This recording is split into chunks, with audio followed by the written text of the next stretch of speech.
resposta da Agatha: oi, você assistiu a primeira temporada? Você assistiu, tipo, toda a primeira temporada? Você sabe o que a Agatha fez? Não. Mas então, Luizão... Já que eu amo muito meus pais, estou indo fumar maconha. Beijo, Gabi. Beijo, tchau. amigo. Boa maconha, viu? Valeu. Fique chapadão. Só pra quem fez a pergunta da Agatha mesmo, toda a primeira temporada do RPG, os personagens não sabiam disso, né? Isso foi uma informação que foi revelada muito depois. Mas pros personagens, a Agatha fez aquele ritual, a Agatha foi responsável pela morte de um monte de gente, a Agatha organizou e orquestrou toda a parada, e só depois foi entendido o que de fato aconteceu. Mas assim... pra Liz, na perspectiva da Liz, a Agatha foi responsável pela morte do Daniel, ela foi responsável pela morte do Alex e até mesmo por tudo que aconteceu sim com ela e com o Thiago. E se você... Tipo assim, né? Só explicando pra quem não assistiu, não compreendeu a primeira temporada, a perspectiva que eles têm da Agatha é essa... Porque eles acreditavam desde o começo estar falando com o Gabriel e eles tentavam pegar informação e eles estavam tentando resolver o caso e aquela adolescente desgraçada atrapalhou todo o caso. A culpa obviamente não era dela, mas vocês precisam pensar na perspectiva dos personagens. A perspectiva que os personagens têm é que a Agatha é o próprio demônio. A perspectiva que os personagens têm da Agatha é que a Agatha, além de ter atrapalhado toda a investigação, de ter participado do ritual, ela ainda foi responsável pela morte do Daniel e do Alex, porque foi um ritual mal feito com o corpo dela que deu origem à Degolificada. Eu, Gabriela, adoro a Agatha. A Agatha é uma das melhores personagens. A Agatha é a representação do fandom dentro do RPG. A Agatha é perfeita. Mas falando como a visão da Liz como personagem, que é a mesma visão, inclusive, que o Thiago tinha, é que a Agatha era só... iradoca. Falando dessa questão da Agatha e tudo mais, de NPCs e tal... Eu tenho certeza, chat, que pelo menos 1 ou 2 NPCs amados vão falecer. Pra mim era certo que a Ivete morria hoje, mas eu fiquei muito feliz que a Ivete foi preservada. E eu acho que a Ivete foi preservada só porque o Arthur realmente não tem mais ninguém. Tipo, se capota a Ivete, o Arthur perde a cabeça. E eu acho que o Celt deve ter pensado ali dentro dele, mano, coitado do Arthur, tá ligado? O Arthur já perdeu... tudo! Se eu tirar a Ivete, acabou o Arthur também. Então eu imaginei assim que a Ivete ela foi poupada por dó, tá? A Ivete, pra mim, ela foi poupada por dó. Mas a Agatha, apesar de ser uma das NPCs mais foda da base e de tudo, eu acho que ela vai ser colocada em grandíssimo perigo, porque a Agatha é a própria representação do fandom. A Agatha fala as frases besta que o fandom fala. A Agatha chama o Kian de broxa. A Agatha fala, nossa, mas ele é doido da cabeça porque ele é hipócrita, porque o Kian tá fazendo, o que o Kian tá fazendo não faz sentido. A Agatha pega as teorias do fandom no Twitter e reproduz no RPG. Então, se a Agatha morre, o fandom sente que perdeu um pedaço, entendeu? Então, pra mim, a Agatha será colocada em grandíssimo perigo. E outra coisa, ninguém daqui, desse chat do RPG, ninguém, além do Rafael Lanches, sabe que tipo de poder a Agatha tem. Ninguém sabe. Nenhum dos players sabe. Ninguém sabe que tipo de poder a Agatha tem. Ninguém sabe o que a Agatha faz. A gente não sabe quantos rituais ela sabe fazer. A gente não sabe quantos itens que ela carrega que portam um ritual que ela tem. A gente não sabe nada. A Agatha, ela pode ser, tipo, muito zica e a gente não tem ideia. A única coisa que a gente sabe é que ela sabe mexer muito bem com sangue. E é só isso que a gente sabe. E a gente sabe disso porque ela tem os dentinhos afiados. Então, assim, eu acho que a Agatha vai botar o Kian e a galera do Kian pra mamar antes de morrer. Como assim antes de morrer, Gabi? Eu não sei se a gente vai conseguir salvar a Agatha. Eu não sei se a... Porque, assim, chat... Rafael Lanches tem na mão dele Agatha e Ivete. Ivete está viva. É uma balança, entendeu? Se você vai deixar um vivo, um tem que morrer, pra balança ficar equilibrada. Se a Ivete tá viva, a Agatha tá morta. Se a Agatha tá viva, a Ivete tá morta. Mas a Ivete tá vivendo, a Agatha vai tá morrendo. Vira essa boca pra lá. Eu tô falando verdades. Eu tô preparando vocês uma semana antes. Eu tô deixando vocês com o espírito pronto. Assim como eu estou me preparando para morrer de Karina Leone. Porque tem o Joe e o Dante e eu. Eu não faço nada. O Joe e o Dante são os personagens mais fortes de todo RPG. Eu mamei dos scripts e a dele, de todo mundo. Não tenho o que fazer. Eu preciso aceitar a aura da destruição que está me rodeando.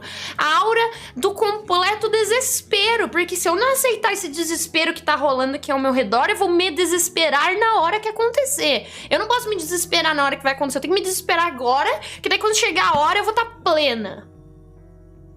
Eu vou morrer plena, tá ligado? Se eu não me desesperar agora, eu vou me desesperar lá. E se eu me desesperar lá, é muito pior. Não posso desesperar lá, eu tenho que desesperar aqui. E é óbvio que a Agatha vai morrer também. Então, assim, já aceita tudo. Já prepara o psicológico, o físico. Prepara tudo. Prepara. Acabou. Chat, acabou. Ponto final. Sabe a palavra acabou? Você coloca um ponto final depois. É isso. Essa é a descrição do último episódio. Acabou. Ponto. É isso. Fala pro Joey morrer no seu lugar. Gente, pelo amor de Deus. Se o Fabrício tá na base com a Carla... Tem dois Leone no Coliseu. Tem 2 colisão nos Leone, é foda. Tem 2 Leone no Coliseu além da Karina. Tem a Karina, o Giuseppe e a Antonella. O Giuseppe é tio da Karina. A Antonella é prima da Karina. Se a Karina vê a Antonella em perigo, ela vai se jogar na frente. Se a Karina vê o Giuseppe em perigo, ela vai se jogar na frente. Se a Karina ver o Joey em perigo, ela vai se jogar na frente. Se a Karina ver o Dante em perigo, ela vai se jogar na frente. Se a Karina ver a Agatha em perigo, ela vai se jogar na frente. Se a Karina ver o Veríssimo em perigo, ela vai se jogar na frente. Então, é melhor eu só aceitar que acabou. É melhor só aceitar que acabou. Acabou. Eu falo assim, nossa, acabou. Se eu não aceitar agora, eu vou me desesperar depois. Tem que aceitar agora. Respira, reza, medita, olha o sol, olha a lua, fica observando as estrelas, pensa nisso, mentaliza, desespera e chega pra jogar plena. Entendeu? Aceita que já aconteceu. Aí vocês falam, ai Gabi, mas por que você vai se jogar na frente? É a personagem, eu escrevi ela assim, ela vai ser assim, entendeu? É tipo, sei lá, eu recebo um roteiro na minha mão e falo, você tem que interpretar isso, isso e isso. A Karina é meio que isso pra mim. Eu tenho meio que um roteiro pessoal de Karina, tipo, minha família está em perigo, me sacrificarei para salvar minha família. Minha equipe está em perigo, me sacrificarei para salvar minha equipe. As pessoas que me guiam, tipo, Veríssimo, Arthur, etc., estão em perigo, irei me sacrificar para salvar ele. É tipo, isso é da personalidade da Karina. Eu não posso evitar, não posso deixar de fazer isso, tá ligado? Eu tenho que fazer.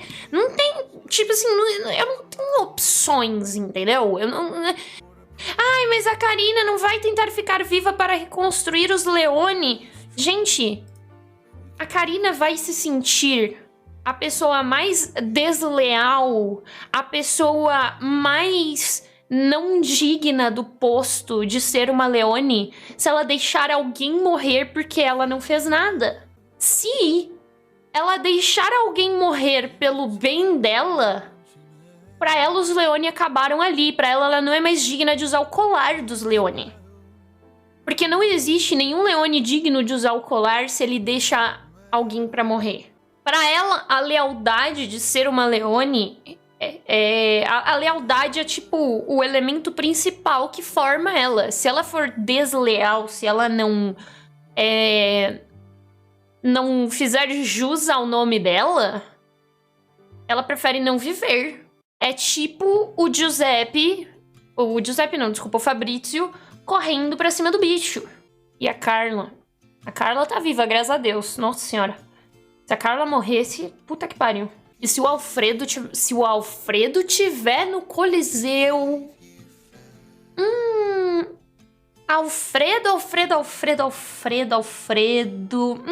Alfredo. Ai, Alfredo. Esteja no Coliseu, Alfredo. Por favor. Esteja no Coliseu, Alfredo. Por favor, Alfredo. Esteja no Coliseu. Eu faço questão.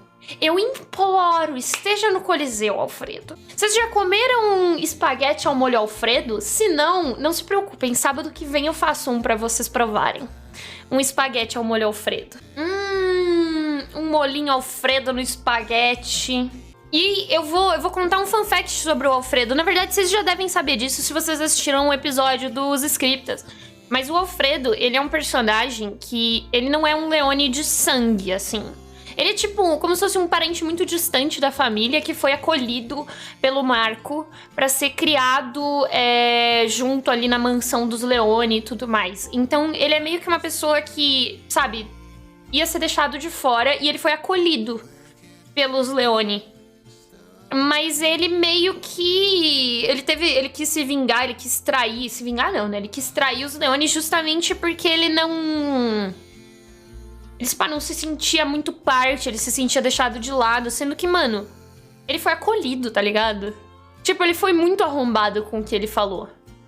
Porque ele foi acolhido, ele foi literalmente acolhido, recebeu o nome dos Leone, foi criado e cuidado, e ele se sentia mal porque ele era o recepcionista, tá ligado? Do lugar. Tipo, é meio que um rolê de... ele sentia que ele não era bem tratado dentro da mansão.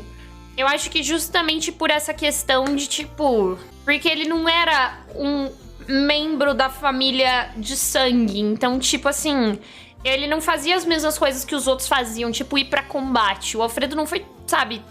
treinado para grandes feitos. O Alfredo, ele... cuidava lá. Só que assim, sabe quem é que também cuidava de lá? A Carla. E a Carla é, tipo, a pessoa mais importante do mundo pra Karina. A Carla, só porque ela ficava lá dentro, quietinha na dela, cuidando das pessoas, isso não tornava ela menos foda do que os outros, tá ligado? Tipo, a Carla, ela também era um membro estimado dos Leone. Eu acho que o rolê do Alfredo é meio... o Alfredo é muito arrombado mesmo, assim, tipo...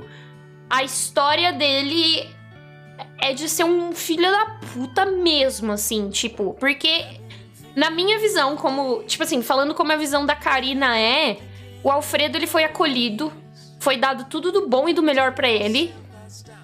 E assim, vou ser sincera... existiam pessoas com personalidade meio pau no cu dentro da mansão dos Leone, assim como existe, sei lá, dentro da base da ordem, tá ligado? Assim como, por exemplo, alguém falava com o Kaiser e o Kaiser meio que não respondia porque ele era meio na dele, assim, ele era meio eita, eu falava olhando pro chão, tá ligado? Isso não significava que o Kaiser era um filho da puta. O Kaiser só não tinha boas interações sociais. E assim como isso acontecia dentro da base da ordem, isso também existe dentro da mansão Leone, porque são várias pessoas diferentes, tá ligado? A Liz era um grande exemplo de pessoa arrombada que fazia parte da ordem. Pra mim, todos os argumentos que o Alfredo usou, tudo que ele falou, ele é só um grandíssimo arrombado, filho de uma puta, porque os Leone acolheram ele, deram tudo do bom e do melhor, deram uma vida pra ele, que eu acho que ele ficou puto porque não era uma vida...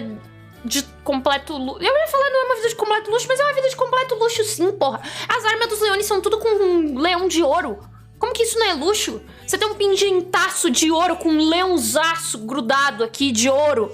Isso não é vida de luxo, vai se fuder. Você tem um pedaço de ouro que vale 15 carros, porra. Grudado na sua roupa, corno. Ele morava numa mansão com um monte de gente muito foda. Tudo mafioso.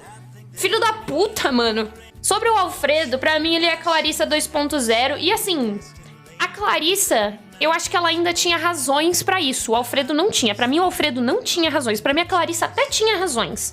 O Alfredo não. A Clarissa pra mim, de verdade, chat. Falando como Gabi, falando como pessoa que viu de fora. Pra mim a Clarissa tinha os motivos dela. Eu não acho a Clarissa uma personagem 100% arrombada. Eu só acho que ela teve zero consideração com o Veríssimo e com a história deles. Sabe, com a história dela com o Tristan, dela com o Veríssimo. Mas eu acho que chegou num ponto que ela perdeu tanto. E, tipo assim, o Veríssimo tava tentando lidar com isso de uma forma mais centrada. E ela queria lidar com isso de uma forma mais vingativa. E ela não gostou da posição do Veríssimo e meteu o pé e traiu a ordem. E eu consigo entender as motivações da Clarissa. Porque, mano, se...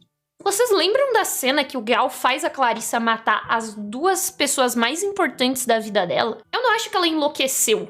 Eu acho que ela fez foi pouco. Vamos supor que um ocultista entra no controle do meu corpo, assim, controla meu corpo e faz eu matar meu pai e minha mãe. Eu dedicaria a minha vida inteira pra arregaçar esse filho da puta. Nem que eu tivesse que trair pessoas com quem eu me importasse só pra destruir a vida desse puto. Eu ia caçar esse arrombado. Então eu acho que a Clarissa não foi tão ruim assim. Eu não acho que a Clarissa perdeu tanto assim a linha. Tipo, eu não acho que a Clarissa estava enlouquecendo. Eu só acho que a Clarissa estava cega de ódio, assim. Tipo, ela queria se vingar a todo custo. E a todo custo incluía trair o Veríssimo se fosse necessário. Ah, fizeram uma pergunta do salvar o Gal lá, como Karina e como Gabi. Como Gabi salvaria o Gal? Sim, é uma decisão bem mais inteligente do que não salvar, porque o Gal, ele deve ter uma penca de informação útil pra gente. Como Karina, eu quero mais que o Gal se foda, que ele exploda, e eu gostaria de enfiar a minha faca dos Leone no outro olho que sobrou e arrancar ele também, e depois, sei lá, brincar de desenhar figurinhas no rosto dele com ele vivo, assim. Mas como Gabriela, acho o Gal uma excelente adição pra Ordem, acho que ele é muito inteligente, eu acho que o Gal tá com uma sede de vingança que é muito benéfica pra Ordem. O Gal é a maior arma que a gente pode usar contra o Kian, porque talvez seja a única coisa que faça o Kian perceber o quão poderoso a gente é em relação a ele. Tipo, o quanto a gente conseguiu, por exemplo, salvar o Gal, o quanto a gente conseguiu juntar informação contra ele, o quanto a gente foi foda em pegar a relíquia de energia. Eu acho que se a gente chega com o Gal, a espada do Joey e as informações que ele teria a oferecer pra gente, isso desestabilizaria minimamente que fosse o Kian. Porque ele vai ficar, caralho... Ixi, tá ligado? Eu acho que a gente vai ter uma excelente luta. Eu acho que vai ser muito foda tudo que vai acontecer. Mas eu acho que eu vou de base. E se eu tivesse a oportunidade, como Karina, de me encontrar com o Gal, pobre Gal. E se eu encontrar o Alfredo, a gente vai ter espaguete. Eu já comentei isso em lives aleatórias, mas eu vou aproveitar que eu tô fazendo uma live só sobre o RPG. Eu acho o Diabo um puta de um peidola. Eu acho o Diabo grotescamente peidola. Eu acho que o Diabo poderia ter se juntado com a gente, mesmo a gente matando o Anfitras. Mano, eu deixei claro pro Diabo que a gente podia matar ele, mas a gente escolheu não. A gente escolheu matar o Anfitras. E matando o Anfitras, a gente podia, de repente, matar a magistrada depois. E ficar parceira dele. Mas o Diabo é um puta de um peidola, abriu um portal e foi pra casa do caralho. Então eu acho o Diabo um peidola. Pra mim, o Diabo é peidola. Foda-se Arnaldo Fritz, desde que ele virou um Anfitras, assim, ó, caguei, tá? Ai, Sr. Fritz, seu cu. A Karina nem considera mais o Sr. Fritz, é um bosta.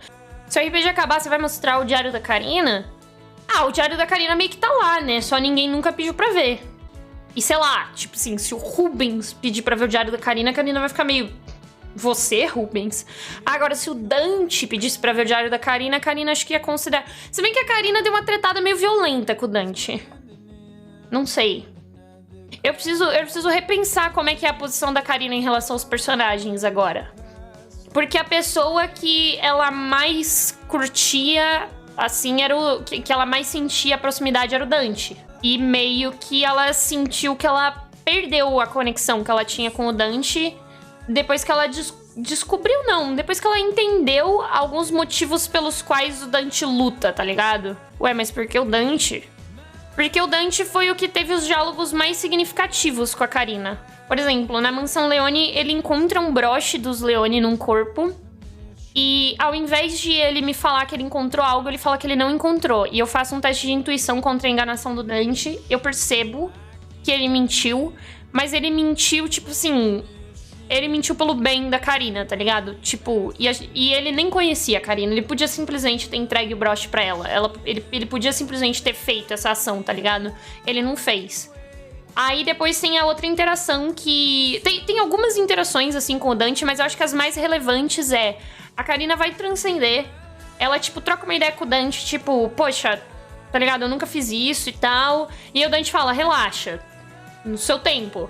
A Karina vai lá no símbolo e quando a Karina acorda, 5 horas depois, o Dante ainda tava lá, tipo, na mesma posição onde ele parou pra ver ela, ele ainda tava lá. Pra Karina, as interações que ela teve com o Dante foram relevantes no sentido de ela entender que o Dante se preocupava muito com ela. E aí, era relevante pra ela entender que uma pessoa se preocupava com ela.